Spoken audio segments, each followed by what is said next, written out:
Greetings, fellow armchair Imagineers. Tiki here. And BlueDragonFive. And welcome to the Main Street Cinema, the show where we discuss the finer points of filmmaking. And Dragon, do you know what day this is? At least the day that this is being uploaded to the channel. Do you know what glorious day this is? Well, I don't think it's Cinco de Mayo. No, it's May the 4th! Missed it by one.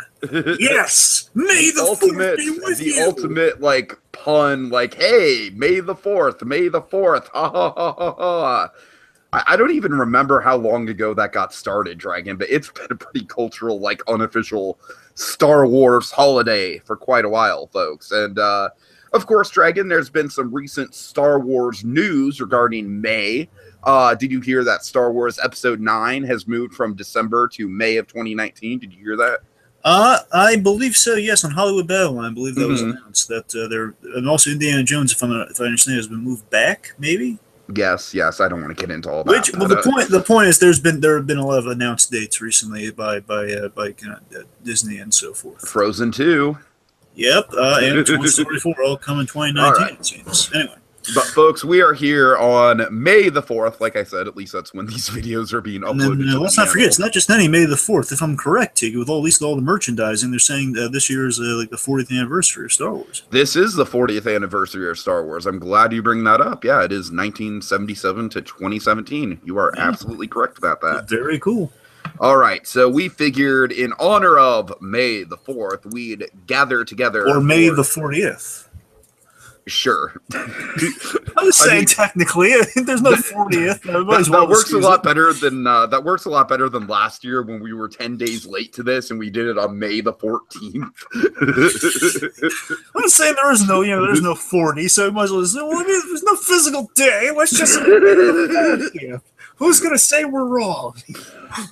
Except everyone. It's the internet, Dragon. The internet was literally made for people to tell you they're wrong. All right, May the 4th. In honor of May the 4th. Yeah, we've culminated we've cultivated. What's the correct word, Dragon? Cultivate's great. What are you trying to say? We are cultivating. We handpicked. Let's go with that. I'm going to try to be less tricky. We've chosen. Yes, we have handpicked 2 Star Wars documentaries that we are going to be doing commentaries for, and these are 2 2 unofficial documentaries, not produced by Lucasfilm or anything like that. We're going to do I Am Your Father first, which is the story of David Prowse, the man behind Darth Vader, and also the filmmaker behind this documentary, wanting to right a great wrong in David Prowse's life. And we also have, Dragon, of course, the documentary that I'm actually shocked we've never done a full podcast about this yet. Yeah, I know. We had the double check his work after he told me, and I gotta verify. It's as much as we bring it up, we've never talked about it. So we are going to finally be doing a commentary podcast for The People versus George Lucas, Dragon. What? Well, actually, we'll be doing a discussion on The People versus George Lucas. Oh, right. Sorry, I apologize. A discussion on people, because commentaries are exclusively for movies that can't bother to have commentary tracks of their own on this channel. Bingo. All right, so we will. I apologize, Dragon. So we'll be doing a discussion about People versus George Lucas very, very soon. And of course, Dragon, I think the common thread that these 2 documentaries share is George Lucas is kind of an antagonistic figure. Yes, it's kind of like Lucas and well, in this case, more so Lucasfilm, but yes, Lucas in kind of a questionable light. Yes. Mm-hmm. Well, take it, but just before we jump in this, just because it occurred to me, let's just talk about how we came across this, and I think it's kind of most in terms of background we really need, just like how we were introduced to this. My story is so freaking simple, Dragon. Okay, you ready for it? I think it's gonna blow your mind. Well, I mean, also your initial reaction. Okay. So my story, Dragon, my epic quest to find this documentary. You'll never believe it. About a month ago, you told me, "Hey, Tiki, have you seen this documentary on Netflix called I Am Your Father? It's really cool. You should check it out." And wasn't that a harrowing story, Dragon? You know, if I didn't know any better, I'd say I was there. But no, seriously, my first reaction to this is a very well put together documentary. It's I really like how, of course, we'll get into this with the actual commentary. I really think they expertly kind of dance around the legal issues that are at hand with the thing that the filmmaker is trying to accomplish, which of course we'll get into. Very well edited, very heartfelt, very informative, and I got to admit, it definitely kind of gets the blood pumping a little bit as you're watching these things happen. So, yeah, I liked it a lot. I don't think it's quite up to the caliber of People versus George Lucas, but we've already said that People versus George Lucas is kind of like on our Mount Rushmore of documentaries. So, so like if I were to kind of summarize this and kind of how I came across it, was just in a similar way, because as Tiki said, People versus George Lucas is on a pedestal, along with something, of course, as wonderful as Empire of Dreams. And again, those two are kind of like on the kind of the peak of like kind of Star Wars documentaries. Just kind of documentaries in general, like what kind of quality you want to reach, because one's super informative, takes you through the whole bunch. One's a little bit more biographical, but still very well put together in documentary-esque style. And then, of course, People versus George Lucas is, it has a story kind of transitions as it goes on. Really good stuff there. I'm always been looking for kind of the next one of those, and there's kind of, it was serendipity. Like, I want to say it was unveiled. I know it was unveiled last year. I want to say it was the winter of last year. It could have been a little earlier. It was like. Here's the thing. This I believe this was filmed and released. I want to say 2015. Then it was like made available on Netflix 2016. Unless it was like there the whole time, I just didn't notice it until then. So it was one of the could very well be, but yeah. Point is, came across it and I was like, I believe it was like, it might be one of those things where it's unveiled on Netflix and it goes away, then they bring it back. And one of those. Sure. I hate when that happens. When they kind of. It was like keeping in rotation, whatever. Point is, came across this, I'm your father. Okay, I'm intrigued. You sold me. What is it about? I go like highlight the little box and tells me like little summations like David Prowse. Okay, David Prowse. All right. And gave it a watch, and I was blown away by it. Just going to summarize what this whole thing again. Netflix unveiled a documentary on one of the untold Star Wars stories. One of the Star Wars stories not many people know about Darth Vader. No, not James Earl Jones. We're talking about the man who dons the helmet and fills the shoes, David Prowse. What happened to him a long time ago in a galaxy far, far away? It fits the mold of the great informative documentary. It's very well put together for a Spanish documentary, which again, astoundingly, it's kind of quantified that, but again, it translates. Just you hardly even notice because again, it's just so well produced. It doesn't. I'm not saying anything disparaging any Spanish documentaries, which we might be talking about another segment this year, kind of a foreign documentary. Okay. But the point is, again, it's like it's so well done, so well executed. It's kind of like anyone can watch this and kind of be blown away by the story. And it's again, it's kind of one of those. Only thing I can really say going into this is that the reason this really stuck out to me when I watched it is because again, it's like the story that when we really fire into it, it's like. It builds upon stuff that, we know from Empire of Dreams. Like, okay, we know how David Prowse fits into the lore of Star Wars. Like, we know this from Empire of Dreams. We know how it usually goes with them. But then we get like a little nugget. And it's like, what? And this thing, the way it opens, folks, I'm jumping the gun just by one moment here, is that when we get into it, like it's such a fantastic mystery of a documentary because we have this mystery kind of laid out for us, and we kind of go on this path of discovery and these clues, and like, oh my god, it's like it rewrites this little nugget of an unexplored universe of the making of Star Wars, which I didn't know anything about. Did you know anything about this? No, not at all. I mean, it's funny. It's like David Prowse is kind of just like he's kind of like at least before this documentary, he was sort of a meme of like, oh, ha ha ha ha ha. Isn't it funny that the guy in the Darth Vader costume actually had this like hoity-toity British accent? And that's all we knew about him. He was just right. I only knew, honestly, David Prowse. I only knew really two things. Kind of like the original Bane. You know what I mean? What they called him, or his nickname was Darth Farmer. Well, that was Carrie Fisher's nickname for him, Darth Farmer.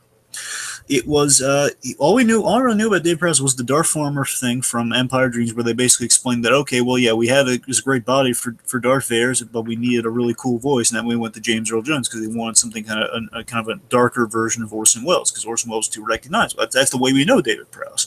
And the other aspect was it's kind of knew David Prowse because he trained Christopher Reeve Superman. Those are the only two things I knew about David Prowse going into this thing. I was just blown away by by the guy's history, and this nugget of the Star Wars universe that was just kind of obscured in shadow almost. Mm-hmm. Okay, so all that said, so we're going to, of course, the standard way we do these commentary podcasts, we're going to try to just kind of just keep it like a free flow discussion, just try to kind of keep it on point. So even if you're not watching it along with us on Netflix or wherever you're watching it, you don't have to watch it to enjoy it. But it wouldn't hurt. It'd be add to your enjoyment if you kind of watch along with us. So you go with God, to quote you. Go with God. Whatever you want to do. I'm sorry, Drake. That's such a cryptic way to describe watching a commentary track. I'm sorry. Wow. I've never heard a setup for a commentary podcast explained in quite that way before. Is it no good, or is it just completely out of left field? No, I love it. I'm sorry. Oh, God. So, of course, the way we always kick these off, too, so we're going to prep you for it. My colleague will count to 3, and kind of like in our Lethal Weapon style, we'll go 1, 2, 3, and on go, we go. We don't just go on 3, we go on go. Dragon, I just want to mention, I haven't seen all of Lethal Weapon 2 yet, but I did happen to walk in. My dad was watching that particular scene, and as soon as I saw that scene, I was like, oh my God, it's me and Dragon. Was this a few days ago? Yes, this was like a few days ago. Yeah, I saw that when it was on TV. Yeah. You know what I'm talking about. Yeah, it was the bathroom scene. Okay. Yep. Anyways, like I said, that's about the only thing I've actually seen of Lethal Weapon 2. I need to watch the whole thing. But anyways, folks, you get the picture. You get the picture. All right. So, like I said, folks, go ahead and go to timestamp 00 if you're so inclined on Netflix or wherever you're watching this. I will count up to 3 and say go. When you hear me say go, just go ahead and press play. All right, Dragon, you ready to go? Yeah. All right, let's do it. I am your father in 1, 2, 3, go. Okie dokie. So yeah, you're right. Very very international film company. Right away, kind of some shade at Lucas. I mean, I know this bumper has to be there, but it's like, ooh, ominous. All right. So yeah, like you said, Dragon, I love the way this movie starts off with the story of how, we don't even realize how devastating it would be for David Prowse to not be involved in the scene where Darth Vader dies. And so that's kind of like the thesis statement of the documentary after we get through with this kind of monster movie thing right here. Yeah, we have a Colm Meaney, if I'm saying his name, or he's the narrator. I think he does a great job, and I love our structure here. We have like the talk of Charles Ogle and like the first Frankenstein monster. And I love what's so great about this talk about the first Frankenstein monster is that it's talking about how there was an origin. Again, these are more facts I didn't know. Again, I know there. Of course, the book version of Frankenstein is quite different than the film version. Yeah, but the fact that there are other, older interpretations on film of Frankenstein that have been overshadowed by the Boris Karloff version. That's kind of very in tune with kind of David Prowse's story. Kind of the actor being kind of overshadowed by the makeup or by the part or by kind of the more famous aspects of the mythology. Sure. It's a great tease for Prowse as an intro. Of course, I love how they pay off that idea, through the credits. I don't know, it's a very well put together documentary where they see the idea of the Frankensteins and it goes all the way through the film into the closing credits. It's a very, very well put together kind of thesis statement right there. Along with, of course, the now, oh God, there's a lot of I don't know. This is like my second time watching this. Actually, my third time watching this, Dragon. So there's a lot of little nuances I'm picking up on.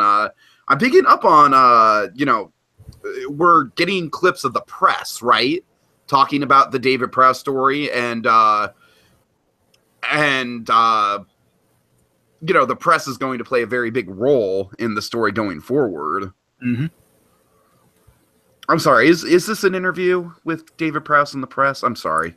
Yes, that's where I'm on right now. Is him? We're seeing like a little box of footage, right? I just want to make sure that the audio we're hearing is Well, actually him talking to the press. yes, this is. I believe he's doing an interview of some kind with someone, like a radio interview. He's like he's talking something. It's him doing an interview, which of course is what all those press things are about. I love this, by the way. This is a great thing. And you actually pointed out to me just now. The scene they're shooting him up, of course, directly is kind of this like most likely the first day on set versus the ending of Jedi, because you see them putting the helmet on him like they're taking it off in Jedi. Sure. And we have the shadow of Vader too. So again, that's a really great catch I didn't catch before. Again, rewatchability, folks. And the great Lou Ferrigno. Oh my God, what a I love how Ferrigno champions Prowse in this film. He's like great kind of like just says such nice things about Prowse because they are cut from the same cloth. They're very identified for a role, and of course they're bodybuilders. Sure, very much so. They have some great art throughout this film. Raphael Rizzi, if I'm again Rizzi, like the art, basically the same art stuff. Like all these, like it's like we can't really use clips from Star Wars, like straight from the films. But you have these great little kind of pieces of the black and white Vader art kind of going out throughout the thing, which is very appropriate because as we're kind of going through these initial interviews, they're the big focal point is Darth Vader is this icon, and just his silhouette is iconic. I love that we don't meet David Prowse in the modern day until 20 minutes into the movie. Yeah, you're right. And to me, one of the real interesting things about this film is I almost feel like the filmmaker himself is just as much a part of the story as David Absolutely. Prowse is. Yes. So I can really, I really like that element of it. Oh, that's great. Now, remind me the name of the filmmaker, because I'm terrible with names. The filmmaker is Marcus. Marcus, I believe he might have some weird pronunciation with his name, but it's Marcus Cabota. Cabota, okay. But I'd say we should call him Marcus just to be clear. Yeah, just to be safe, he's Marcus. Yeah, okay. Fair enough. Of course, you know what he kind of reminds me of, though, Marcus? He kind of reminds me a little bit of Daniel Brun from Civil War. Daniel Brühl, right. Baron Zemo. Right. Okay, Dragon, I am absolutely convinced that To Tell the Truth was literally just made so that we could have a bunch of documentaries about this people and just make it as a framing device. It's always number 2. It's in each movie. It's always the second guy. So let's go through these. Like, obviously Catch the me big if one you was can. I Am Big Bird. Catch me I if Am you Big can. Bird. Yeah. Now we got this, and again, it's always the second guy. Why is it always the second guy? I'm just like the guy, whoever came up with To Tell the Truth, like must have had like incredible foresight into documentary storytelling. And again, that is such a great opening for this at the same time, like it is with all of those, because again, it's kind of the guy who you don't instantly look. Again, it's all about obscuring identity, which is kind of what Prowse's bread and butter is. Sure. And it's such a brilliant framing device. And again, for the third time, it works. Oh God. That's great. And again, we're still building to we have not seen modern day Prowse. We're getting to see him through his family and through his past, right? By the way, just in general with this, just so we don't kind of glaze over, I love the I love the whimsical score in this film, along with the narrator's voice. Those two combined really add to some great momentous kind of moments. Yeah, for sure. And I'm glad you bring up Cole Meany, because he. I haven't watched all of Hell on Wheels. I only saw the first season of Hell on Wheels, but he was one of the most memorable things about Hell on Wheels. So, and also I feel like, I don't know, Dragon, it might be a coincidence, but I feel like there's a bit of a Mark Hamill-esque delivery to Cole Meany's narration. I didn't really think of that, but I'm not against that. It's probably it's like 99% likely that it's unintentional, right? It's just the guy's natural way of speaking, but it sounds Hamill-esque. It does. I didn't get that, but again, another thing to rewatch it for. Okay. A lot of levels on the rewatch in this, folks. I highly encourage it. Let's see. So, of course, we're getting to know getting to see the young pictures of David, and of course, how with the bodybuilding thing, which of course introduces how he met Lou Ferrigno. I love that we are.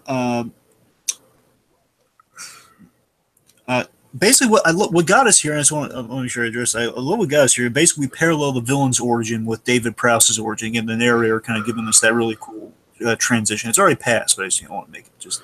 Yeah, the ominous sort of like like what makes a great villain sort of thing. Yes, and like we always kind of understand your villain, which kind of leads us to, again, it's really wonderfully framed. This documentary has excellent framing of kind of events, and right now we're introduced to, again, our director, Marcus Cabota.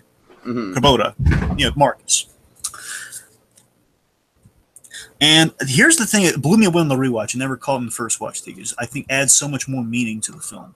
Okay. Looking at the title, I Am Your Father, I love that the story Marcus is laying out for us here is like how he fell in love with Star Wars. And the way he fell in love with Star Wars was it was a father-son experience. His father introduced Star Wars to him.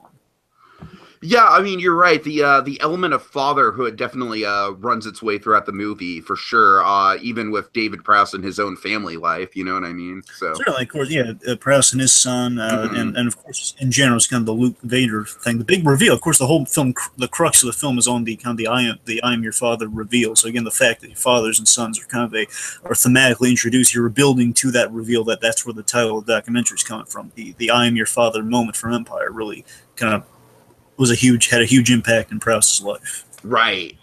Like, most people just saw that as like, oh, it's a cool Hollywood twist. And David Prowse is like, well, this is a twist. Yes, it's very much a twist. It's not what I would have wanted. Oh, yeah. And again, it's I'm going to hit upon this more when we get more stuff with Marcus. But I love that we get to through Star Wars and mostly Vader. Again, David Prowse is a huge fixture of his childhood and his filmmaking career. It's kind of the experience he had with that film and kind of Vader. Mm-hmm. And of course, getting some bona fide on David Prowse here, getting his start as Frankenstein, appropriately enough, in the Hammer horror films. And working with Peter Cushing, by the way. Again, that's a kind of a fun foreshadow to his future. Right. Working with Cushing, and we're going to see that definitely. Again, of course, Vader and Tarkin have a unique relationship in New Hope. Of course. And what's great about what we're doing here is kind of looking at kind of his past works and basically how he conveyed kind of emotion and pathos with his characters through the eyes and then the movement, is that we're establishing his talent in conveying character through physicality, and we're showing like what we're saying without saying it on the nose, that Dave Prowse is really good at what he does, and it's not just like a guy in a suit. It's a guy in a suit who's expressing character. Dragon, I hate to say it, but my Netflix just froze up for about 30 seconds, so I'm going to need to jump ahead a little bit. What time stamp? Right now I'm on. Yeah. Go ahead. I'm on about around 10:34. It's kind of hard to it's kind of hard to tell with the exact time. I'm on the Frankenstein stuff. It's like he's. Okay, let me know when you get to. I'm on the Mighty Tonka. Okay, let me know when you get to timestamp 11:23. All right. All right. It's gonna be a little hard to tell, but I'll tell you when I'm close. Yeah, darn Netflix. Okay, we love you, but I'm sorry. Something we're talking about. You're talking about Clockwork Orange, which is one of the rare times you actually see his face in a movie. Yes, and unfortunately, I have two very minor gripes in this film. See that scene from Clockwork Orange. I'm sure it's like a legal thing. We're going to the Superman. That's all I can really tell you. We're on the Superman part. So get to the Christopher Reeve interview, and I'll tell you when. Okay. Actually, I'm on Superman right now. So. Okay. So right now they're talking about how David Prowse, he auditioned for Superman, and this to me blows me away. I didn't know this part story. He auditioned to be Superman, and while he didn't get it, he was instrumental in making Christopher Reeve into Superman. Okay, right now, Reeve's doing he's doing the interview right now. Yep. Anyway, that's kind of where we are at. Sorry, folks. So again, I love this story Christopher Reeve's going on about how the regiment of training Christopher Reeves went through. So on the first day, he lifted everything, kept adding 5 pounds throughout the day. At the very end, when he's all tired, I says, right, that's where we start. Like, oh God, David Prowse is awesome.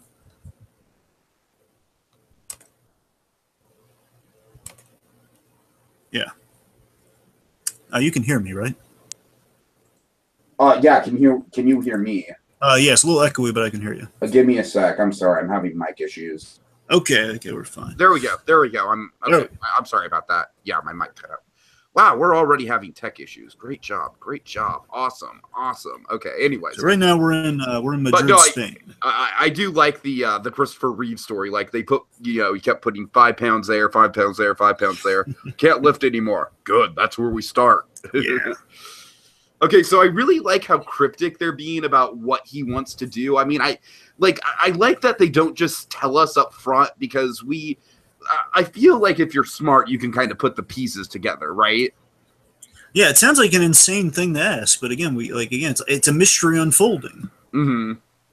And again, that's the big draw for me. Again, we keep having these mysteries, and it doesn't feel contrived. It feels like, okay, we're unfolding mystery, and you're still intrigued. It's like every time you think you know, you recognize something, it's like, okay, there's a little bit more there. But even in between, we have these little mysteries going on where, again, we're not having subtitles. We don't know what he's proposing here. Sure. Which is really cool. So again, we have what kind of drew Marcus to film here is the idea of his mother sitting him down, just kind of telling me what a filmmaker does. Mm-hmm. I gotta say, I kind of had that same experience with watching old George. There's an old Star Wars documentary, Dragon. It came out right when Return of the Jedi was in theaters. I remember this. Yeah, From Star Wars to Jedi, and that was a movie that was the documentary that kind of got me into filmmaking. So I can very much relate to this guy. I love it overall with Marcus. I love that he is he's like this little through line. That he's like this little through line that kind of directs the spine of the story. That's Marcus. I love that he's not necessarily the spine of the story, but he's like directing it. He's like telling us where to go. He's like kind of steering us in the direction of our story, and everything else follows like a train.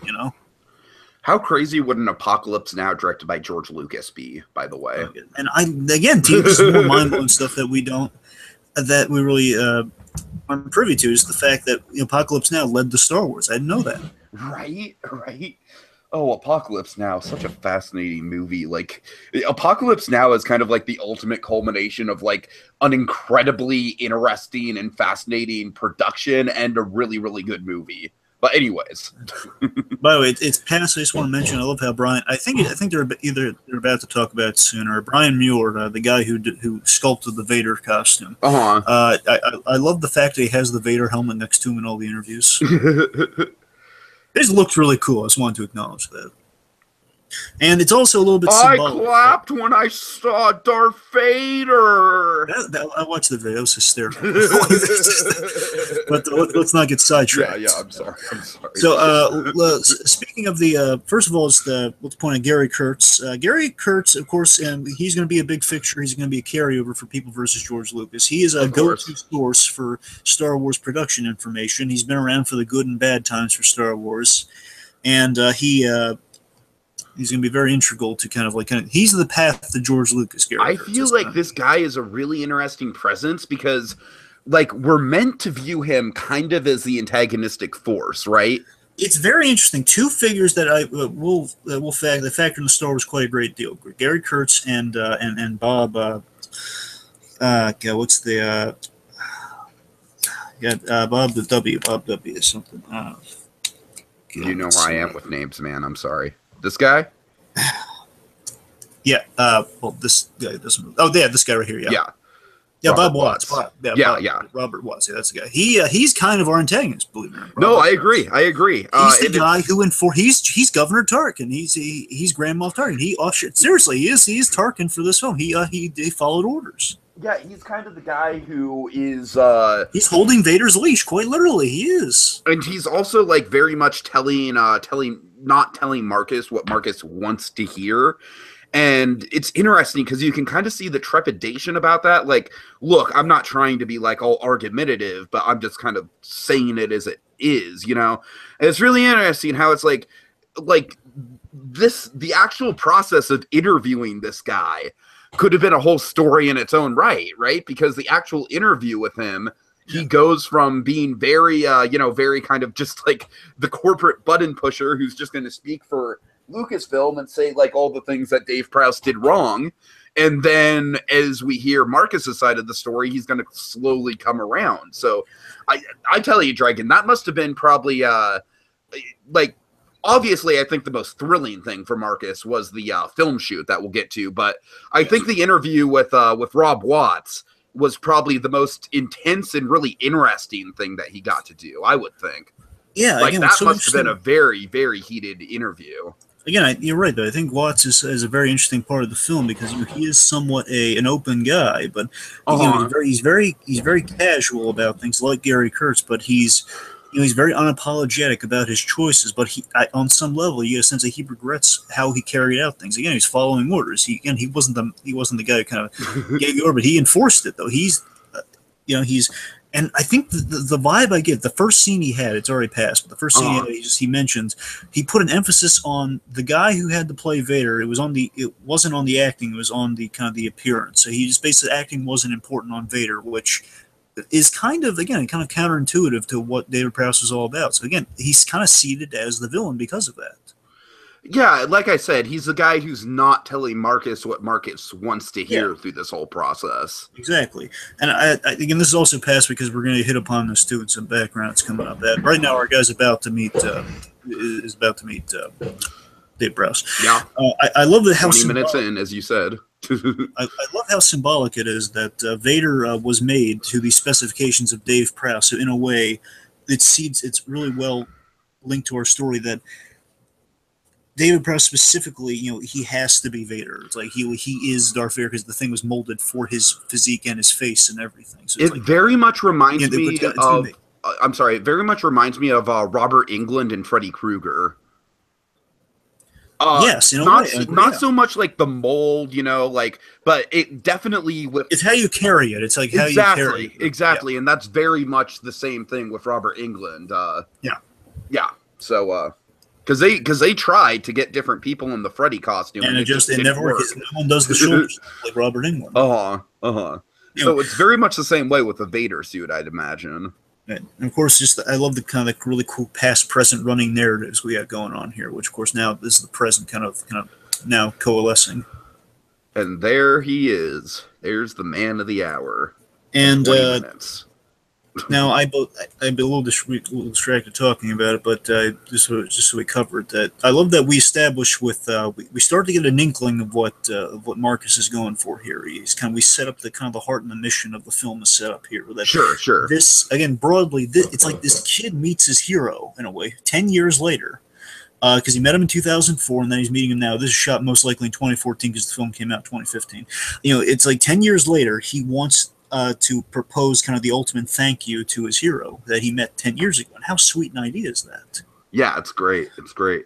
And I love the build up to him actually asking the question too. I think again, Dragon, the editing on this movie is just very, very well timed and very I don't know what the word for it, maybe stylized. The editing is very not stylized. It's just very this movie knows how to tell a story. It does very well. And speaking of that, I keep on trying to pull big words and then end up just going for simplistic words. I feel like my grammar is dying on me, Dragon. Anyways, go on. Real quick, a moment that just passed, and I really want to highlight on the rewatch. I noticed this: the image that Prowse pulls as they're kind of speaking of Sebastian Shaw, which again is kind of a great kind of foreshadow for our big kind of stuff in the third act, I guess.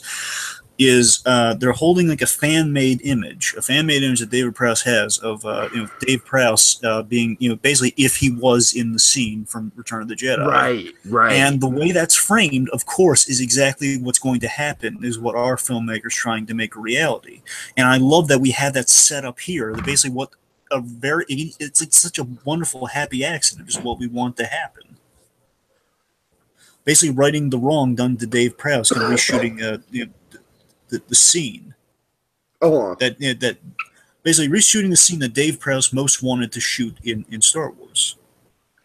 Yeah. And I love that we, the audience, are armed at this point in the movie. We are armed with this knowledge that we are waiting for its use. We know, our guy has the gun. We have to know if he's going to use it or not, sort of thing. I mean, it's a very it's not a very tension-heavy Chekhov's gun, but I do agree it is a Chekhov's gun to a certain. Well, we don't know how Prowse is going to react to it. It could be kind of a sad, kind of bowling for Columbine moment of oh god, he's just assault. He's just kind of not that he was just kind of bombarding this guy with a really kind of intense question. Right. It's not as intense, but still could go wrong. It could go wrong. Like, what is this, a joke to you?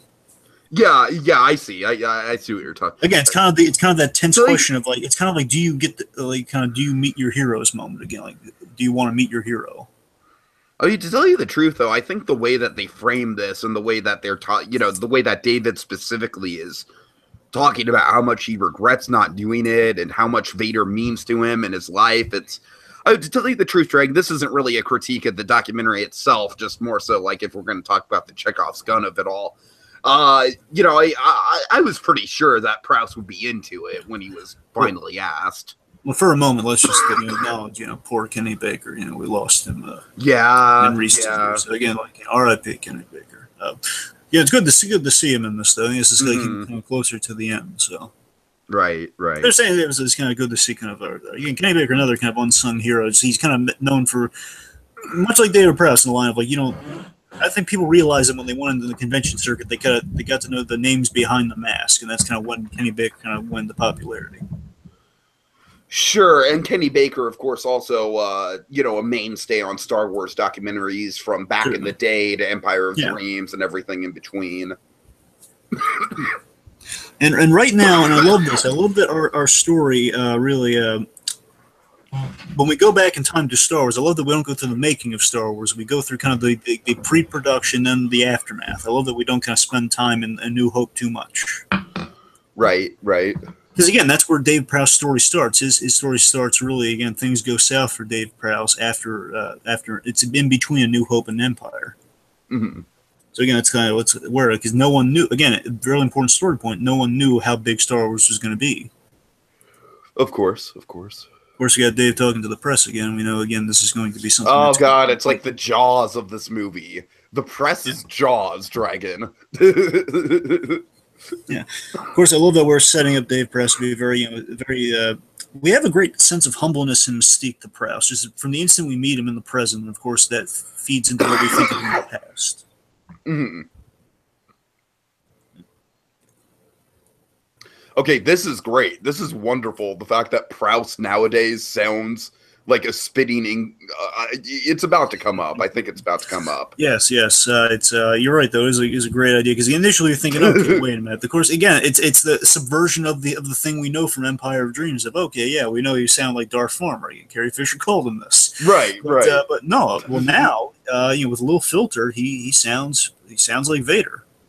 Which is great. That's great. Yeah, it's been built up. Like we have again. I like it. We're building up what everyone thinks, but we're doing it in different shots. So it's not just pulling stuff from that documentary. It's Ben Burtt talking about the scuba gear, and the origin. Yeah, of the Ben Burtt. I've heard you talk about the damn scuba gear on every single Star Wars commentary track that's ever been recorded. Hey! Be nice to Ben Burtt. He gave us water. I'm sick of Ben Burr's sound stories, Dragon. I'm sick of them.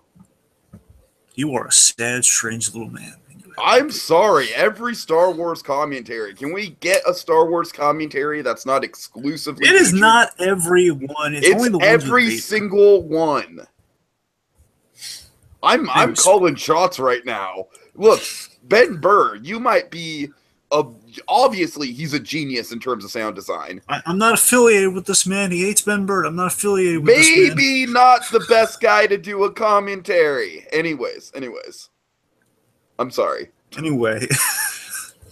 I love you, Ben. So right now, but again, they're kind of talking about the basically how, again, this is something that didn't really it's something that I mentioned this to some people we've done interviews with in the past, Tiki, I think it was Avery Jones, if I'm recollecting.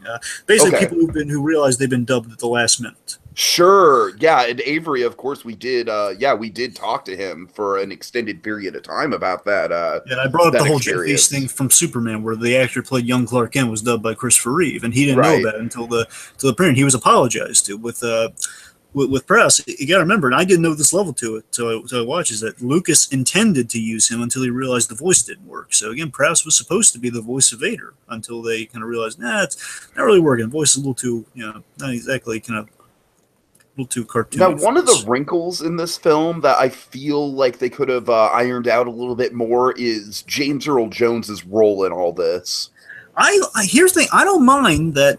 Again, it's the focus. You don't want to take the focus off Press to the other Vader. I think that was a smart choice. No, I mean, I agree, but I just be very curious to hear, like, how James Earl Jones felt about it. Like, if he ever had any remorse for, kind of taking that away from Prowse, or if he just viewed it as another job, or what. Honestly, I don't think there's much of a story there. I think that's why they didn't include that. Okay. I think there's I think honestly, just there was like a moment which they kind of address where they do address that he always gives Prowse props. He always makes sure it's known that Prowse was the physical body, and in return for that, I like that Prowse always acknowledges that. Again, it's like he did when everyone's coming up to him saying, "Oh, you sounded great." Like, no, that wasn't me. That was Chief Right. Jones. It's like, but again, there's a respectability among actors. You mean Darth Vader is Mufasa? What? Then I think they ATSTs. I'm sorry. I'm terrible. I think they acknowledge that well enough. Yeah. Anyways. Of course, we're getting into the empire of it all here, and again, we have this great arc kind of taking us into again. I want some of this artwork, man. It's really cool. I would not mind having posters of this. And again, this wasn't a bad way of kind of not using the footage. This is kind of a neat way of we all know what happens. Everyone knows the footage, right? That's the thing. I mean, all we need is the little silhouettes just to tell us what scene we're kind of thinking of. Okay, what represents Empire? Cloud City, Hoth.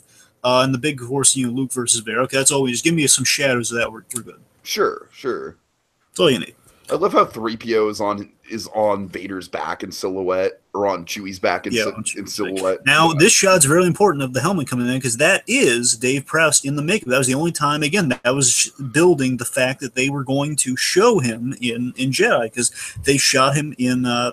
He had the makeup on when the helmet's being put on in Empire. Right. That's him, and I love how we homage that shot later on. We'll get there. One of my favorite shots in the entire movie, because again, it's such a great build to oh my God, yes. That's when it kind of became apparent that yes, that was him. That's why he thought he was going to be in Jedi. There was no reason why he wouldn't think that. And I will say, Dragon, it was a very BS excuse of oh, well, we need an older looking actor. It's like, mother effer. Makeup. Yeah, what do you think makeup is for? It's not just that. That is such a shallow excuse. It just bogs my mind.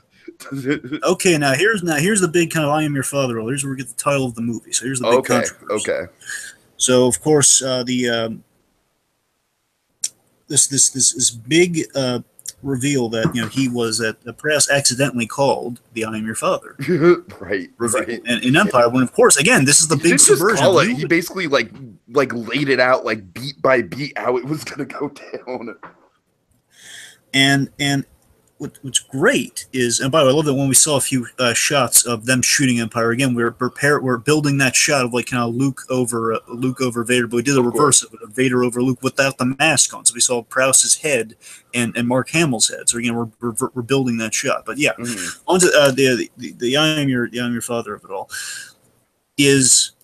It's amazing because again, Empire of Dreams, we know this like the back of our hands. We know how the story goes. No one knew about the reveal, and Dave Prowse was told. Dave Prowse was told to say, Obi-Wan killed your father. Yeah. And he's saying the lines, and he's told that Obi-Wan killed your father. That's what he's told that. That's what he reveals. Yes, and he didn't know that until pretty like everyone else. And again, that's how it goes. But we had no idea that before that like in an interview way before that, it was just these speculatory ideas of oh well, if we do another one, because they had no idea they were doing another one. The actors had no idea they're doing another one. One of the most fascinating time periods in Star Wars history for me is the time in between A New Hope and Empire Strikes Back, because there were so many hypotheticals. There were Star Wars comics with aliens and creatures that never made it into the movies. Of course, the Star Wars holiday special is part of that equation. Mm-hmm. Of course, nowadays we have another version of that with kind of Rogue One, kind of right before New Hope. Oh yeah.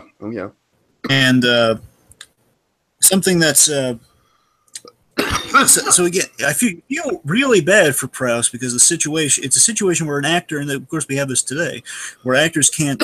Well, now it's a little less because now people have multi-picture deals in the works. Where it's a situation where they can't confirm or deny that there are more Star Wars films on the way. So like the higher ups can't tell the actors, hey, there's going to be more, so don't say anything about future plot ideas. But the whole danger of saying too much to the press, Dragon, that's still a very real thing. I mean, like, yes. let's not soon forget the tragedy of Josh Trank. Because Josh Trank, I feel like his career is done. I feel like that guy's blacklisted. Does seem to be the case, very much so, yes. Yeah, which is a shame, man. Anyways, but so, you know what I mean? That is very much a similar story of, like, just saying one wrong thing in the press, maybe in the heat of the moment, could just entirely tank your career. And of course, there's that moment where Gary Kurtz says he encouraged Prowse not to say anything because, again, he knows that they're working on other films, they're in talks for other movies, but he can't say yes or no because then he'll be armed with that information. So he has to encourage him. Remember, you should try not to be. I wouldn't do the press conferences if I were right. and he did. And again, it's like he can't tell him. So it's no one's fault. It's just again they're in a. It's unfortunate. Mm-hmm. And here's the thing: the only two people now, just based on like the only two people who we don't get in this documentary, the only two people who can confirm or deny if Prowse came up with the idea or not is George Lucas and Lawrence Kasdan. Kasdan, right now, the reason he's not in this documentary, I believe, is because he's on lockdown with Disney because he's been writing the Han Solo movie. Oh, that makes a lot of sense. So they probably wouldn't allow him. Right. I can't confirm. I'm just saying. I would assume that's what they don't anything with Star Wars. They don't want this guy being involved in anything with Star Wars unless it's a DVD documentary. And George Lucas, of course, because he doesn't. He's kind of our our unreliable narrator. We can't trust anything he says. God. In a bad way. I'm just saying it's the fact. Again, he could change the story, and we can't. He's an unreliable source. Well, you see, Dragon, I changed the story to have more CGI in it. I changed my relationship with David to just have some, ass in the background. And all right, I'm done. That was fun. Unfortunately, the tragedy here too is that David Prowse, his memory isn't what it used to be. Now he is not, despite some rumors, he is not suffering from dementia. But again, he's an accelerated age here. His memory isn't what it used to be. Right. And I mean, keep in mind, this is one interview back in the 70s, and it's like 40 years later, practically. So, But how mind-blowing an idea would that be if he actually... Because again, I can't remember stuff that I said on podcast 2 weeks ago, Dragon. All right? I know that. Believe me, I know that. Yeah, that's what I'm saying. I'm in defense of Prowse on this. So, but again, how mind-blowing would that be? Because it's kind of written off as like the best accidental idea ever, which he just kind of guessed like the best ending and the best reveal in cinema history. But, yeah, but of course the dark irony of it is that cool kind of coincidence led to the downfall of his relationship with Lucasfilm. Absolutely, and again, you got to wonder though. While they do say Lucas came up with the idea, and they say at the end, you got to wonder how much is that entirely true. Well, you see, Dragon. I'm sorry. I'm not going to do it. I'm not going to do it. Anyway, but I got to tell you though, and tell me if you read any of this. Again, I get a sense when they're talking about the "I am your father" of it all. I get a sense Gary Kurtz is getting there's some tension there with Gary Kurtz. Again, I think he's hiding it. No, I can see that for sure. I mean, on the record, I personally believe that it's. I believe that it was a lucky guess. I personally think that, but I wouldn't be surprised if if it is kind of it'd be a big reveal. I wouldn't be surprised if that's kind of if they kept that under lock and key they'd have to include David Prowse on things if he came up with that. They acknowledge that. Right. I'm just saying that's a big deal. So they would have reason to keep that secret. So again, it's another kind of that mystery aspect of the film. It's kind of fascinating. This film's got so many layers, Shrek. It's like an onion. I'm just saying it does. It's very layered. It's a very layered documentary. Perhaps you would agree, though, right? Yeah. Perhaps I could have found a more eloquent way of stating that, but right. Oh God.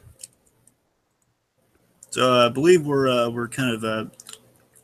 So again, I like that we are in between kind of our big Star Wars milestones here, we have two kind of plot points to go. We're going over kind of the other stuff that David Prowse has done, as well as, again, on kind of our mystery development on kind of how our guy's going to make this plan work with reshooting the last scene. It's kind of like a heist movie. In a way, it's a caper of some kind. Maybe not a heist, but it's a caper film, yeah. Uh-huh. It's like a mystery caper film. Again, it's a really all wrapped cool, up on like an autobiography.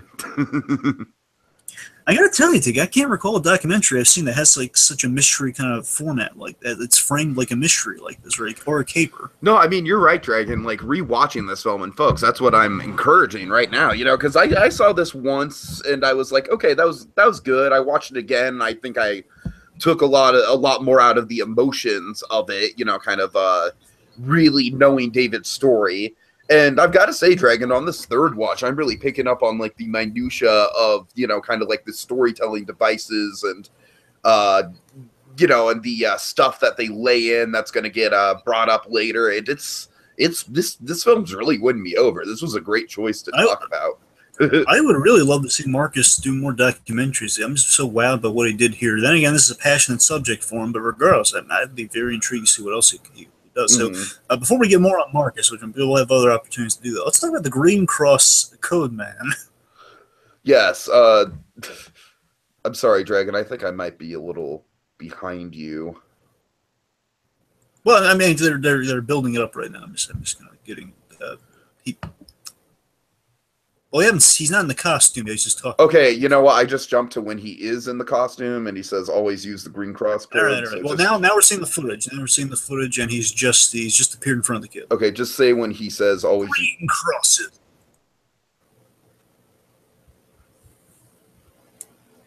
He just did stop.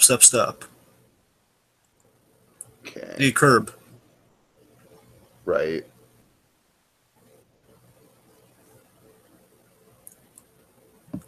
Always, okay. Got it. It's close enough. Okay, anyway, so what do you think about the Green Cross Code, man? Dragon, the Green Cross Code, man, is actually very near and dear to my... Reminds you of... What? Oh, sorry, go on. I thought you were making a comeback Carl joke. Sorry. No, but it is very near and dear to my heart, the subject matter, because I live in a town full of reckless drivers. Like, Petaluma is actually notorious for having reckless drivers. So... Really? Yeah.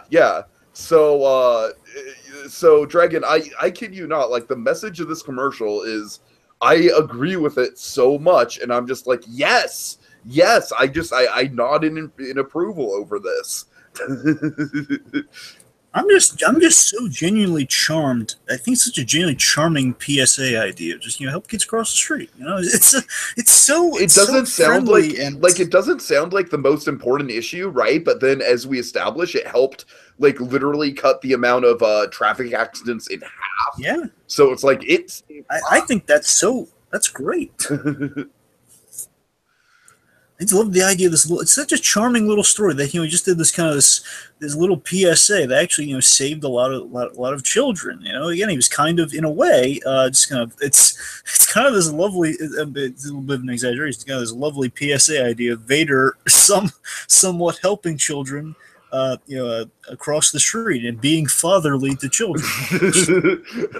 Now that I really want to see, Dragon. I really want to see that now. Course of Vader, not Anakin Skywalker, because that'd be quite different what he would do to children. Oh, God. Oh.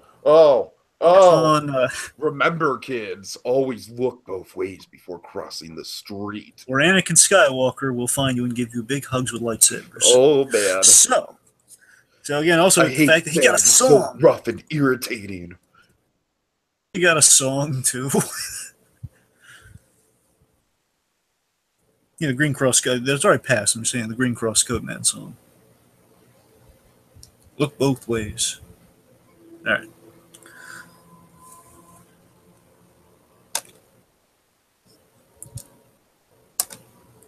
Right. So right now we are getting into kind of the convention stuff with Dave Prowse. I love that what got us into this was the kind of the crossing X shot, by the way, against the little kind of really clever transition But right now we're seeing that Prowse is really kind of the I like to call kind of the champ of conventioning. You know, it's just he says it's easy for him. But you gotta imagine it's a little hard for him with kind of the arthritis and stuff. You know, he has to kind of use the canes and stuff. I'm saying kind of getting from point A to point B might be a little difficult, but you know, he does this just for the love of the work. And again, it's like he's trying to get.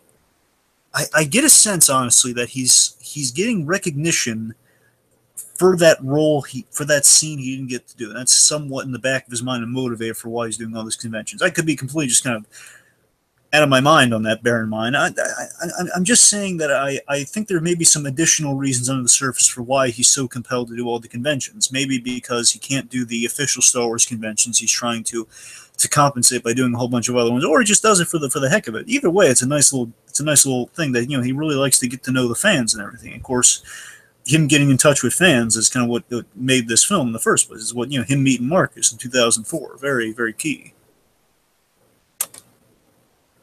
Yeah. Okay, I'm back. Are you there? Yes, I'm here. I'm sorry, man. My computer just like my whole web browser just crashed. Let me get the screen share back up. Right. Right now we're on the I've been taking through the convention stuff. Gotcha. Okay, I'm about to load up Netflix, and I'll try and get as close as we can. But where's the conversation? Well, right now, you know, he's it's basically how he really loves doing conventions like MegaCon. I believe they're about to get into how he's kind of not allowed at the other Star Wars conventions. Which, to me, Dragon, that is the biggest injustice that this movie puts forth. It's not the fact that he got cut out of Return of the Jedi. It's not the fact that he doesn't know that he was Luke's father. It is simply, it literally makes my stomach churn that he's barred from Star Wars Celebration. Right. Well, I think we're gonna get more to that later, but you know, let's put a little bit of that forward now. Save more of that for later. But yeah, he's just kind of the champ of conventions we're seeing right now. You know, he's meeting his pal, Vader meeting the Incredible Hulk, which is kind of cool. Just, you know, I love that moment. I love that moment because it's like, of course, we see Lou talk about him earlier in the documentary, and it's like, there they are, and they're pals, they're buddies. It's awesome. It's really nice. Yeah, it's really nice to see kind of like Vader hugging. And of course, Lou's giving him a standing ovation as he walks in. Really nice stuff. And again, what's also being addressed here at the convention, I think we're going to start and usher out of the convention. Basically, what's being talked about here is kind of the precise and powerful, basically why his performance of Vader is really remarkable. Of course, if you're ever doing a documentary, you want just something said about someone, you're going to find the nicest people at not even just comic book conventions, just conventions in general, because people are there because they love the subject. So they're, even if you have like what I like to call the dreaded tape lines where they have to tape like line segments on the floor, you have to stand there and tape. That's a sign that, again, Carrie Fisher had that one, and then like some of the stuff, documentaries I've seen of her, where, you know, she has like these huge lines of fans. That just shows you've made it in the world. We have people lining up in tape to meet you. But my point is, like, everyone's kind of they're praising Press for the fact, you know, his precise and powerful movements on Vader. Good. This is about where I am too, so I think we're pretty closely synced up again. Yeah. His precise and powerful movements as Vader made him kind of the Fonzie of film villains. That's kind of what he is. He's the, you know, he made Dave Prowse is the reason. Next, they have the coolest villain voice for Vader, but they also have the coolest imposing appearance, and that's all because of Prowse. Luke, I am going to jump over these sharks with my water skis. Okay, now coming up, we're about to have like a really cool shot in the film where, again, there's a great tease of what the film's building to, with Prowse putting on the Vader helmet coming up. Yeah, I love the clenching, by the way. That's what I wanted to use as the thumbnail for this, but I couldn't find a good enough image. Oh, yeah. Right now, he's just kind of meeting the fans, and everything's going all nice and chummy. One of the elements here, here's the helmet bit. Okay. Sorry. I'm sorry, go on. No, what I was going to say is one of the storytelling elements, not necessarily story, it's just a pleasantry, Dragon, all right? I love how when they're in the car going to this convention and David asks, and they've got their handler with them who's like, just let us know what time you want to get picked up and brought back to the hotel, right? And David's like, what time does it go to? 6? Yeah, 6. Well, there's no question. We're staying till 6. I love that, Dragon. I think that action right there is almost kind of like a... If I were to show someone like one clip out of context about like what a nice guy he is, it would probably be like that would be one of them, you know? Yeah, so right now we're entering Jedi. Now, a few things I want to say about Jedi here. That Kurt's kind of, I love how we're introduced to kind of the tone of what the production of Jedi was like, and we don't really have this talked about too much. And this is kind of we don't. Return of the Jedi is really interesting because, of course, on Empire of Dreams, Dragon, I feel like Return of the Jedi kind of gets the short end of the stick in terms of the content we get about it. I feel it was over. They focused on the positive only for Jedi, and this they're actually addressing the negative, which. Again, and part of me just has to wonder if this kind of like looming tension with the director and everything was a big reason why Return of the Jedi wasn't as prominently featured as the other 2 films in that documentary. Now, here's a few things about Jedi that just inform that time. Is that you gotta remember Jedi was a somewhat troubled production because this is they basically did it too good on Empire, and like how do you top that? It's kind of the mentality going into the film. There's it's kind of like the classic Dark Knight Rises issue, right? Like I feel like Dark Knight Rises is the classic example, like the new example. Well, more like this is the classic example. Sure, you know what I mean. This is like this is the new example. Yeah. Yes, but you know what I mean. And like it's a very similar circumstance, right? Yeah, it's we're at a point where with this last film, you got to remember now the pressure's off because now they're finishing a trilogy. There's not much risk or pressure to make this one as good as the second one because again, it's going to be the ending. So like we're not going to do another one after this. So you might as well just be a little more relaxed about it. And they got to remember they have like a really new kind of newbie director on it instead of Spielberg. They were going to get Spielberg on this film, Tiki, but they couldn't because Hollywood of what ifs. I think. Lucas had burned ties with the Directors Guild, so they couldn't get Spielberg. Right. So it's essentially even George Lucas had to help here and there in the directing chair because they had a really inexperienced director who unfortunately passed away. That's why he's not in this documentary. And again, he wasn't really an actor's director. And again, Watts is basically we get a sense in this third act here, kind of like ushering us into personally, I think this like ends the second act and the third act's all of the stuff in the. This is kind of the lows of the story, I think. That's the thing. This is the low. Yeah. Yes. Is when he's basically like realizing, he's especially like I don't know, Dragon. Just the idea of him sitting around for hours in the Vader suit, ready to go, as the stunt guy is like doing all the work. I could definitely feel how frustrating that would be, Dragon. I would be pulling my hair out if I was on that set. Right. Of course, I love the basically we have the big betrayal going on right now. Mm-hmm. There's a heartbreaking scene, and I love the Mary Shelley quote that kind of prefaces this. So basically, this shows why this story is lost on people, because it's we have a perfully fine actor, Sebastian Shaw. You totally wanted to say Sebastian Stan, right? Yeah. The point is Sebastian. Yeah, Sebastian Shaw. Yeah. Seriously, we have a perfectly fine actor, Sebastian Shaw, who is, and when we're all distracted nowadays by the discrepancy with him and Hayden Christensen. That's why this story gets swept you're under absolutely right. You see what I mean, though? That's why this story was lost. I didn't even realize that until you brought it up, Dragon. But yes, because everyone's focused. They're focused. It's like a magician's magic trick. It's like we're all looking at the whole the Hayden Christensen magic trick going on between that. That's why we're all like, oh yeah, Sebastian. We love Sebastian Shaw over Hayden Christensen. We're forgetting that's beautiful. That's a beautiful observation right there. I love it. It's before you realize. Wait a minute. Yeah, the guy. Yeah, why wouldn't Dave Prowse be Vader? When you think about it. Because again, like he doesn't have the voice of James Earl Jones when the helmet comes off, so why wouldn't they use the actual guy? You're distracted by all the prequel stuff. Right. Yeah, wow. And of course, I like how, again, we need is a silhouette to kind of communicate what's going on in the scene here. Now, I want to mention this. Watts here, again, Watts has a hugely important role in kind of this low of lows here, because again, he was monitoring, he sent the security. He was the reason that Prowse was uninformed of this. He's the reason... Prowse had a suspicion that they were going to shoot the scene with them, but this guy kind of made sure that Prowse was. And I'm sorry, there's so many discrepancies here that I would just like. If I were in this situation, man, I would feel so heartbroken about it. It really is like just a downfall for me. I like that no one's necessarily all purely evil in this either. Again, it makes it kind of a wonderful, complex tapestry. Because Bob, he fired the gun on this, but it was for wrong, misunderstood reasons. Because they felt he was a risk because of what happened on Empires, because he would have spoiled something, and just because of that what if they screwed him on this. Right, right.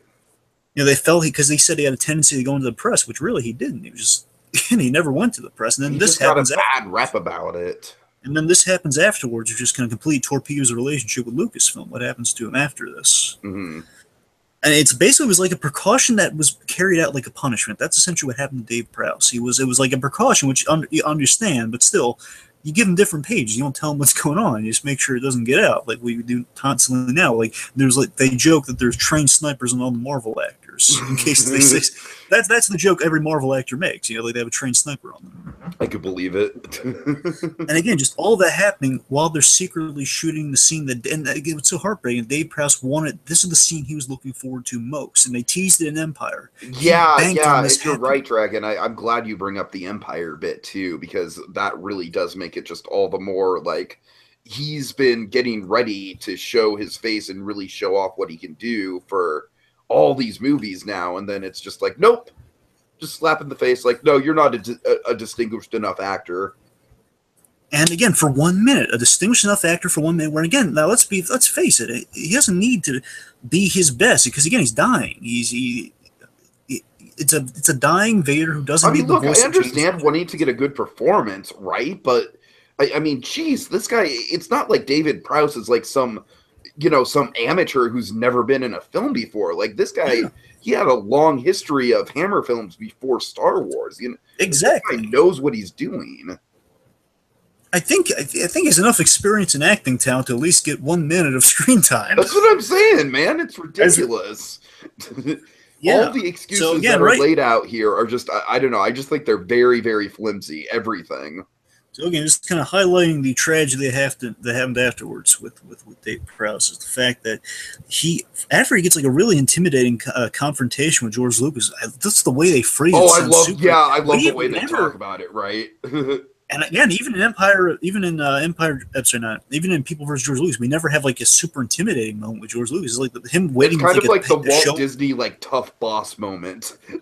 Yeah, it's like it's like Lucas kind of. I can picture it in my mind as they're describing it on tape, just him like throwing a newspaper right in front of his face, just telling him, what does that say? Just like you ruined my movie. Well, basically, you spoiled a huge aspect of my movie. And I also really appreciate that, Dragon, because of course we. We know how passionate Lucas is about the storytelling of Star Wars and how he had everything mapped out in advance. So I gotta say, Dragon is someone who, I've written some fiction before in my life. I've written like short stories and stuff like that. And if, much like they're talking about with the filmmaker, it's like, if Marcus says as much, like if one of my endings got dropped off, I'd be pissed, So it's very understandable, but it's just kind of the sad irony that, like, of course, just because of the one bad luck situation back in the day, back before Empire, he's blamed purely. Lucas is blaming him purely because of the Empire incident, and right, and again, what's so sad about the Empire thing is that no one really anymore. No one really. I think everyone forgot about it. To be quite honest with you, everyone was still surprised and blown away by Empires. It was all that for nothing. Yeah. So again, like it's all. And I really do think the Empire situation is just what it is. It's just like David having a lucky guess. It was a lucky guess. And I don't think Lucas, like, I genuinely, like, if I'm being honest, I genuinely don't think Lucas like saw it in the paper and was like, "Oh, we totally need to do this." I think it was a coincidence. Yeah, and again, mostly a footnote. Again, the heartbreaking thing is that Prowse just did what any likable guy would do. He gave a very civil, honest answer to a reporter who's questioning him about, like, does Darth Vader die? He gave a very non-spoilery answer, saying, well, they don't. Again, he can't say yes. It's like what we're dealing with now with celebrity or big movie spoilers. We can't. Actors can't say yes or no. You can't. It's like you're trapped when you can't say. Yeah. And if you say no, it's a spoiler. Like, oh, why is he saying no? Again, it's a no-win situation. That's what Prowse was. He gave a very civil, like, he gave facts. Like, they have not telling me things, so I don't know. I know that sort of mentality with movie journalism all too well with my friends at Collider Dragon. Now, of course, now we're getting to the whole convention thing. So this is like the fully as it's And very don't you sad, very agree that unfair. this is like, I think out of everything that happened to David, this is the most malicious and just like because this is unforgivable? still going on. He's mentioned this too about like Rogue One stuff. I'm not saying they would have done it necessarily. But I'm saying like he at least could have been on the set for Rogue One. They at least should have extended it. Yeah, totally. As a consultant, I mean, Who the hell was in Kenny that Baker was costume in allowed Rogue on. One anyways? Was it just Well, CGI? they had it was an actual guy in the suit for both scenes. I'm just saying, the point is, like Kenny Baker was he wasn't in the R2 suit, but he was consulting. I literally think with Kenny Baker they put him in the R2 suit for one shot just to say they did it. I heard that maybe, but seriously, that they may have been an actual thing. They put him in there just for one shot, but like maybe to show the guys how it works. Right. But in all seriousness, this is really cool because this is still going on. It's really not fair that it's like so sad that that Prowse isn't invited to Star Wars conventions or most importantly Star Wars Celebration, which is kind of the creme de la creme of Star Wars events. Yeah. Celebration is the promised land, man.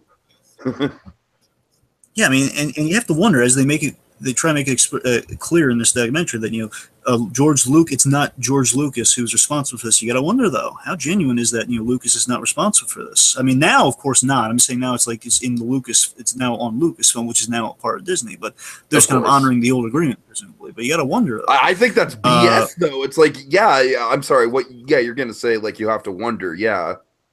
Go ahead.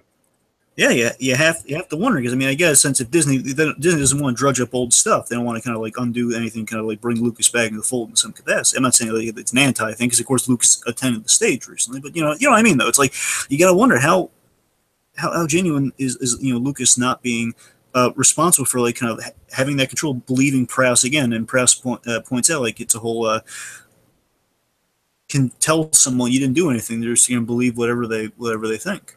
Sure. Is they're still going to believe their side of the story. I mean, at this point, I just think like with this conflict in general, it's like even if Dave had leaked that Darth Vader had died, right?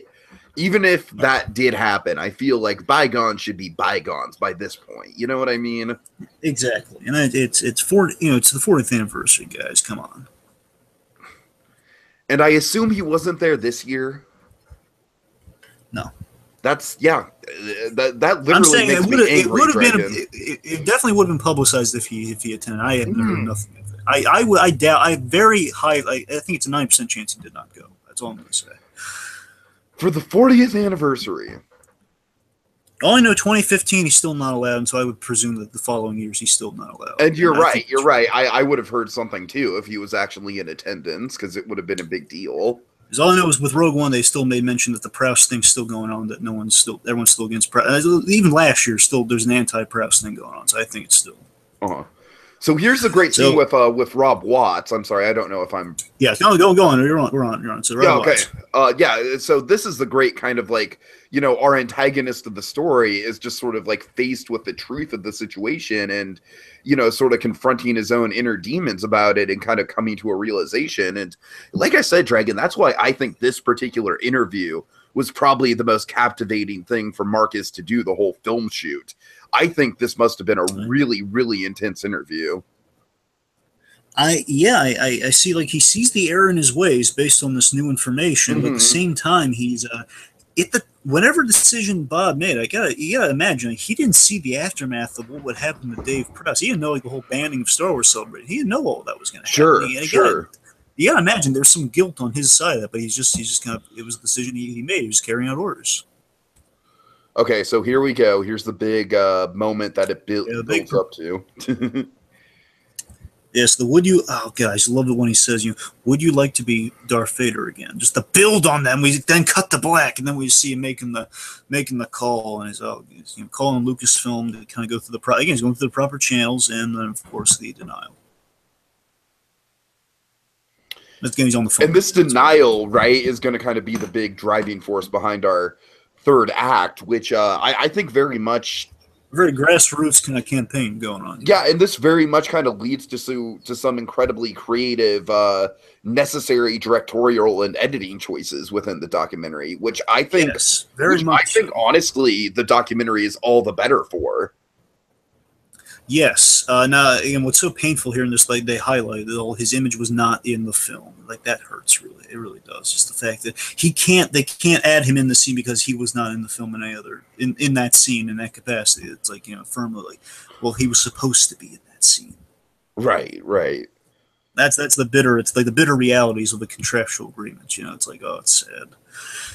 So, and again, I love here that we're checking back with Prowse, and this is like a great journey to Spain, essentially. So Prowse, he's working out like he does in the classic bodybuilder always, and we check in with him with kind of life after Star Wars. We see a bit of the stuff that's about to unfold before we get to the journey to Spain, I should say. We have kind of the downside of him. We get a sense at the personal life here, kind of the embarrassment, not the embarrassment, it's kind of the overlooking of the kids at times, and how Vader is intruded upon the home life. I can totally see that too, especially with just how caught off guard by how the relationship between Lucasfilm ended, and that would just totally be like a void in his life, and I could totally see that putting a strain on a relationship and a marriage.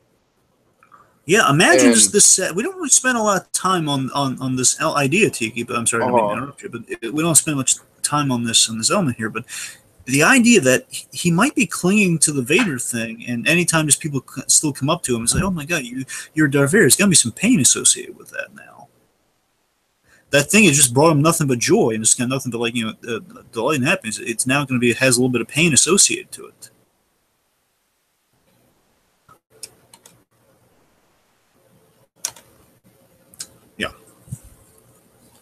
So right now, of course, this is kind of the how Vader's intruded upon the marriage, and again, just you gotta imagine this. So now, while it's kind of like celebrating a part of life, which I think now he still has a positive disposition about. I'm just saying that it's still, you gotta imagine it's kind of like that it's kind of the mystique you get with Prowse. He's not putting everything on Front Street, so to speak.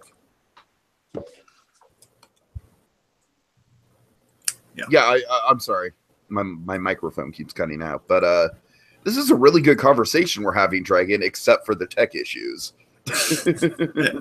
So right now we have the journey to Spain, which is really cool. And again, it's a lovely. The shots are done in a mystery style too. Like we're getting visual evidence of what's going on here. Because initially you think, okay, he's just driving, but no, he's at an airport, which means, hey, if he's in an airport, that means he's on his way. Oh yeah. And not only he's on his way, he's on his way to shoot. He's on his way to put the suit on again. Oh my God. And of course, there's a pleasantry. He's signing an autograph for the yes, which is really nice. I've got to applaud the cinematographers here for just getting all these shots of him and his face, and just just him lost in thought at what he's about to do and what it means for his life. And this is a brilliant way to kind of get us. I know we're kind of in the third act. This is a great way to transition us to our big moment here with the whole, the narrator speaking to like the villain seeking redemption, kind of the parallel to the story of Dave Prowse seeking a new hope. And again, you got to remember, a new hope was when everything was fine with Vader. That's when he's living up. That's when he's putting the mask on. He's being a villain. He doesn't have to worry about all kind of the interviews and the press stuff. He's going back to a new hope, the glory days of it all. Mm-hmm. When all was good and young, he's getting back, kind of relive everything. And again, I love this is all phrased like a rebel mission from Star Wars, almost like A New Hope. I'm sorry, Dre. Have we gotten to the handshake yet? Well, right now I'm on the cool little bust of Vader unmasked. Well, I was hoping to ask. Tell me this: when you saw the shot of the unmasked Darth Vader, do you think that's a mock-up of Prowse, or do you think that's just a takeoff of Vader unmasked from the movie? Because it doesn't look like Sebastian Shaw. It looks a lot like Prowse, to be honest with you. So I'm sorry, I'm still a little bit lost on where we are, but right now they're makeup. They're making them up right now. They're making them up. Okay. Before, when they were all like the glass case and like they're in like a little Star Wars museum they had going on there, like right now they're building right. and everything. When there's in this glass case, there's the unmasked Darth Vader, and he's okay, yeah, sure. I definitely, think, I think that is supposed to be a visual representation of what Proust would look like. Yes, I got to tell you, I really hope that's the case because that fixes everything with the. Not that there was anything wrong with it. I'm just saying that kind of gives us we get a glimpse at paradise in a way. It's absolutely, absolutely. It's kind of like the great. It's the great like legal loophole that Saul Goodman would be proud of. That's the thing, because again, we don't. Maybe it's because they don't say it explicitly. That's how they get away with it. Because I don't know. Because I don't know if they made that because it looks a lot like Proust, but it doesn't entirely look like him now. That's kind of the thing. It looks they might have made it from an old casting of him. I don't know. Either way, it's impressive. It's one saying. Of course, right here we're about to get the shot. Basically, they're getting ready to make the scene here. They're building the ramp and everything, and we're about to get one of my favorite shots when we see the back of his head made up. Which, again, the back of his head being made up again, that's the shot we did see of Proust in Empire. It's the one shot we got of him so close to his goal of being seen. Again, the man whose face was really never seen, except for Clockwork Orange. The man's face was never truly seen. Again, I'm sorry, Dragon. Let me know when it fades. Right now. Let me know when it fades out from when the director says action, okay? Okay, and right now we have, again, I love this how they're mirroring the shots. It's basically they're in reverse. They're showing the removal of the mask by them donning the mask in pieces. Like we saw earlier, right back in the very beginning. And now, oh God, he's walking Vader, Dave Proust in the Vader suit to the stage. And it's like... I couldn't imagine being one of the people in that room. Just the energy would be off the charts in that room. Yeah, right. This is such a beautiful notion that, again, the boy is kind of helping his hero in a way. He's helping the icon of his childhood to his end, essentially. And now there's the handhold. Okay, handhold, and then just let me know when it fades out after saying action. And of course, it's just beautiful. Again, the anticipation's like electric in the air. Of course, like, oh God, it's such our emotional climax, and we're teased by it though. It's like we're just we see like a white blob. Like they're just about to shoot it now. So again, it's rolling, and we're zooming in, action, and we're now fade out. Okay, gotcha. So, and then of course, this is a brilliant transition as again, like Dave Proust is about to get his moment in the sun in the present. Then we go to the past where it's revealed like, hey, this is Dave Proust. This is what the real guy looks like. Mm-hmm. Which again, it's like him getting credit for that role he's so iconicized. I have no idea if that's a real word, but made so iconic. Right. But you see what I mean, though. Again, it's like that's why being seen as Vader made the difference for him, because that's the role he was most known for. That's the role he had such a great attachment to playing. And again, it would have been like, hey, the guy under this mask is really the guy under this mask. Yeah, it would have been special for sure. And again, the fact that they've shot that, and we're about to get kind of the ultimate payoff for that soon. So actually, right now we're getting there. So he's being transported to the big screening, and I love how we're taking our time with this. Again, it's kind of again, like I said, the cinematography just looming on his face. Right. Now, this is great. This is like from Disney Who Saved Mr. Banks here, where he has like the pre-written autographs. Exactly. Really nice.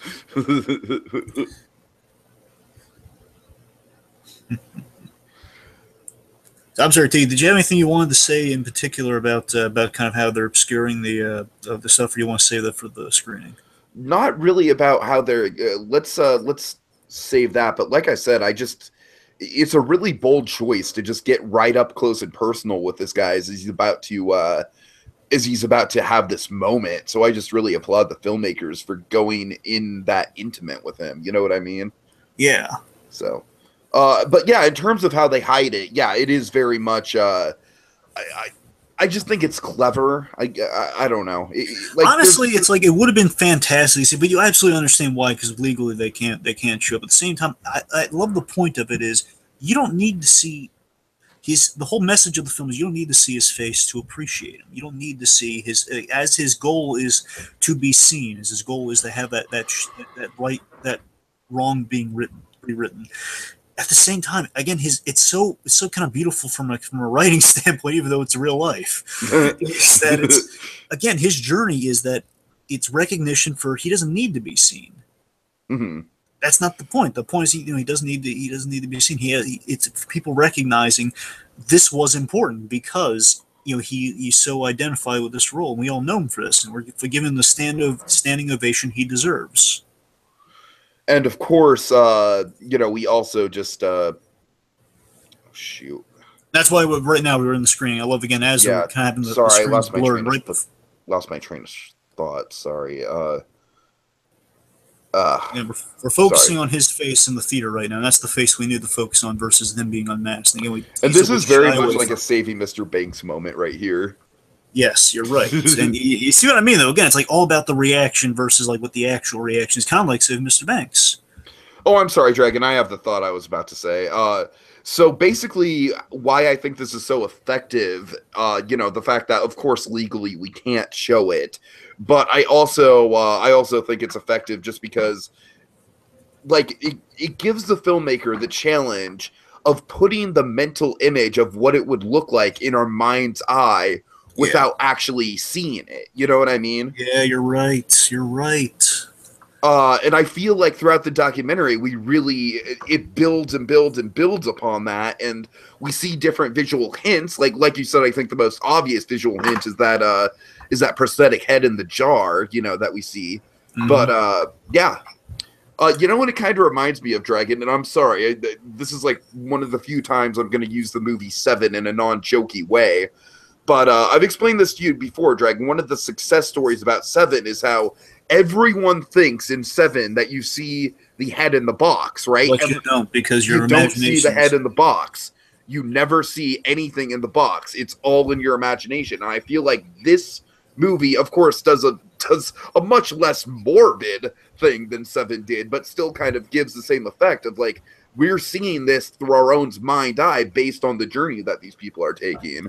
So something I want to say, it's kind of past, but I love Ferrigno's quote about kind of like, the mask behind, he's become the mask behind the man. I love that. Yeah. I thought that was so moving. Again, I love how Ferrigno's he's Prowse's champion in this film. Because he's just the guy who's he's in Prowse's corner. He's the one saying that this is a good man.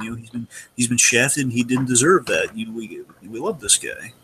Just throwing it out there, I'd love to see a documentary about Ferrigno.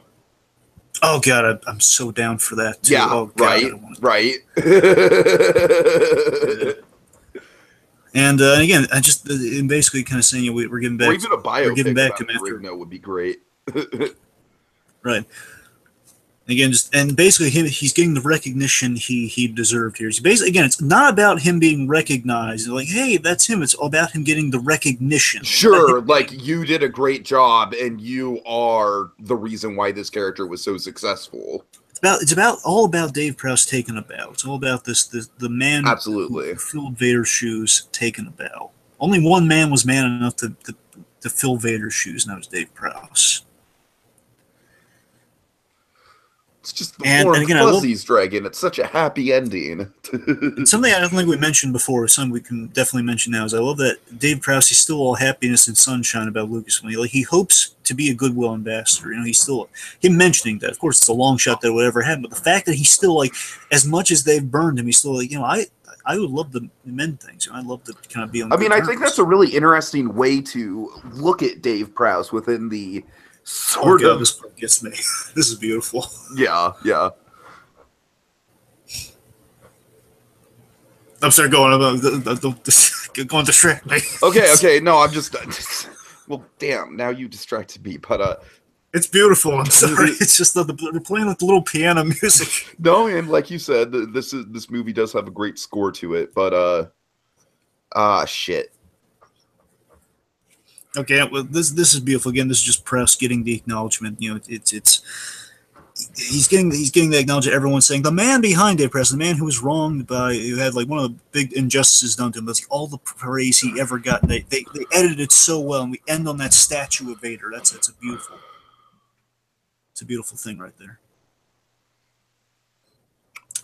And like I said, the journey that Marcus takes in this movie, again, like he is definitely the. Right up there with David is the focal point of the story, I think. Mm-hmm.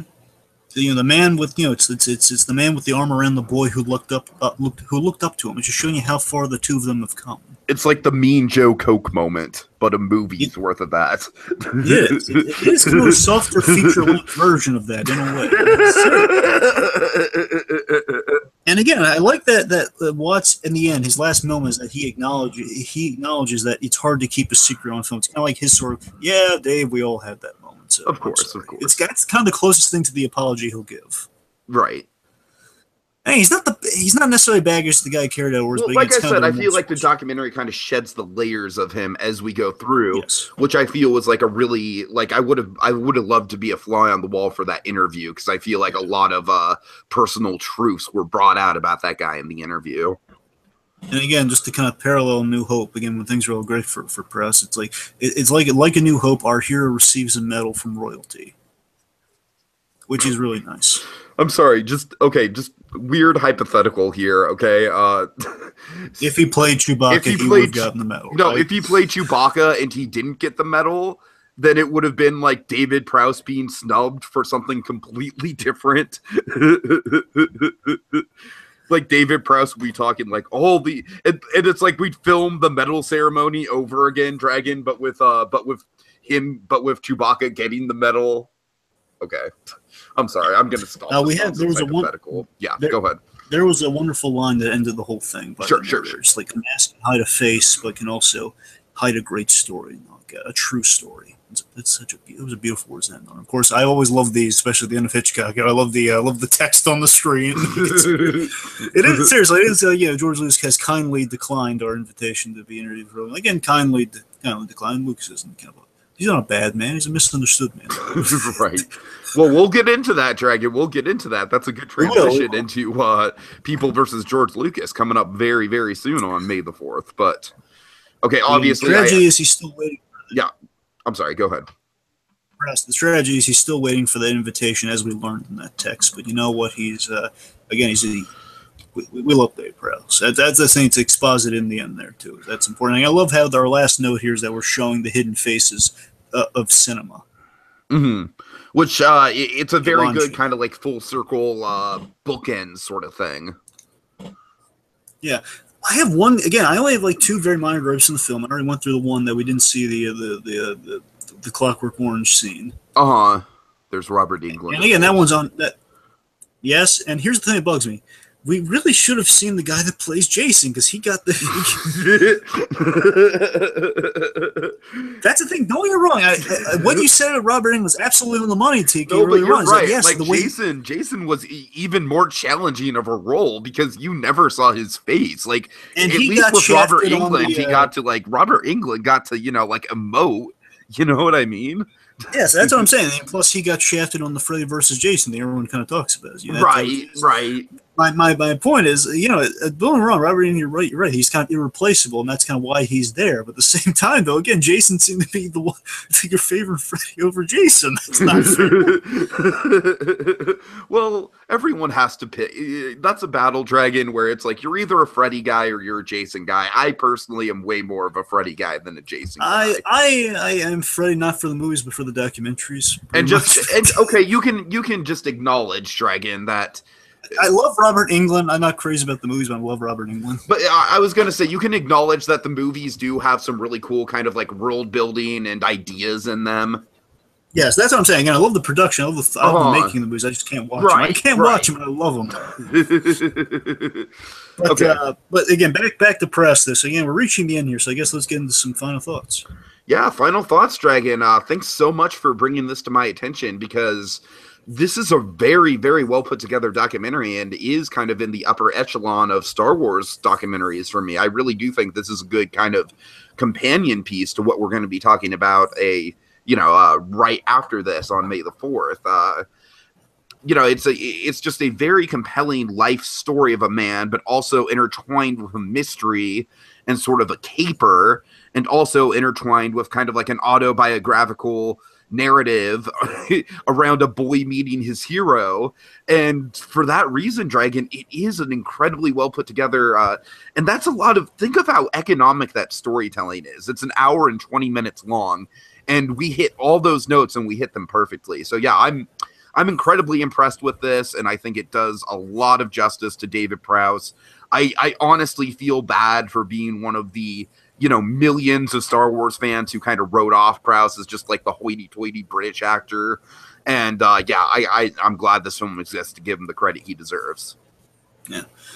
This is truly a lovely film. It really is. It was a wonderful testament. It's a wonderful testament to David Prowse. I learned quite a great deal, which is what you want to do with a documentary. You want to learn something. You also want to tell a good story. That's kind of the best. Those are the best kind of feature length documentaries. Don't get me wrong. Again, that something like Empire Dreams, which Tiki and I are huge fans of. It kind of reinvigorate. At least for me, it reinvigorated my love in Star Wars. It's a huge reason I love Star Wars. That very much is kind of telling you the story as it is versus kind of like in a kind of a story. Versus kind of a narrative form. This has a wonderful narrative that's unlike most narratives you see for documentaries, which I'm still so amazed by. And that's what, again, it grabbed me right from the very beginning with that little fact. Again, we think we know everything about Star Wars, even though we've seen, based on seeing Empire Dreams, just basing on kind of general Star Wars, what we basically would see on a Star Wars DVD or something. Like, sure. We know how things are made. Again, we've heard the Ben Bird story a million times. We get the gist of it. We know what I mean. We've heard the Ben Bird story a million times. Again, Dave. Again, Dave Prowse, guy in the Vader suit, and we have a guy doing the voice over him because his voice didn't match. That's all we knew about Dave Prowse along with the Superman thing. But aside from that, again, it's. But then again, right from the thing that's never going to leave me about this movie is just that opening, this little introduction of like, Dave Prowse did, but like the very opening movie is he did not. He was supposed to be at that last Shadow. That's such an encapsulating note to open a movie on. And I'm so fascinated by that mystery aspect of the film, and it delivers. It has emotion. It has a score, it's narration. It's a work of art in a way. It is. Yeah, very much. It's a work of art that tells a compelling story that not many people know, and that's what you want to do with a film. That's not only what you want to do with a film; it's what you want to do with a documentary film. Mm-hmm. And again, it was just so well done. I'm so darn proud of it. And again, I'd love to see what this guy does next. I really would, Marcus. He knocked it out of the ballpark with this. Yeah, I agree. Does he have any like independent films or anything floating around that you know of? I have not looked into it. I'll look into it. I'll look into it. But I can't really speak to it. Like, I wonder if he has like a short film or something out there somewhere. Anyways, I wouldn't be surprised. I wouldn't be either. Yeah, it's like he met his hero, and he was this guy championed his hero, who was the greatest villain of cinema in a way. All right, his hero was a villain. Well, folks, it was a great film. Yeah. Well, folks, thanks so much for joining us on part 1 of our 2-part May the 4th documentary series. Of course, we're going to jump right into The People versus George Lucas, which is kind of like a more comic, like it's more lighthearted and a bit more scathing than this. I don't know. It's interesting, Dragon. Like, I feel like The People versus George Lucas, at the end of the day, lets George Lucas off the hook a bit more than this documentary does. Whereas the tone of The People versus George Lucas is very much like scathing. So this is more kind of like underhanded against Lucasfilm and George Lucas, where The People versus George Lucas is almost kind of like a Friars Club roast of George Lucas in a lot of ways. So I can't wait to talk about that. And in the meantime, folks, May the 4th be with you always. And with you. Now, Tiki, the important thing to remember, if we ever reshot the Dave Prowse scene, his face would be entirely in CGI, Tiki. We'd film that face in CGI, and sure, we could still use Dave's body and head, but it'd have to be in CGI, Tiki. All right, I'm going to quit while I'm ahead. Have a good night, folks. Da-da-da-da-da-da-da-da. I'm George Lucas.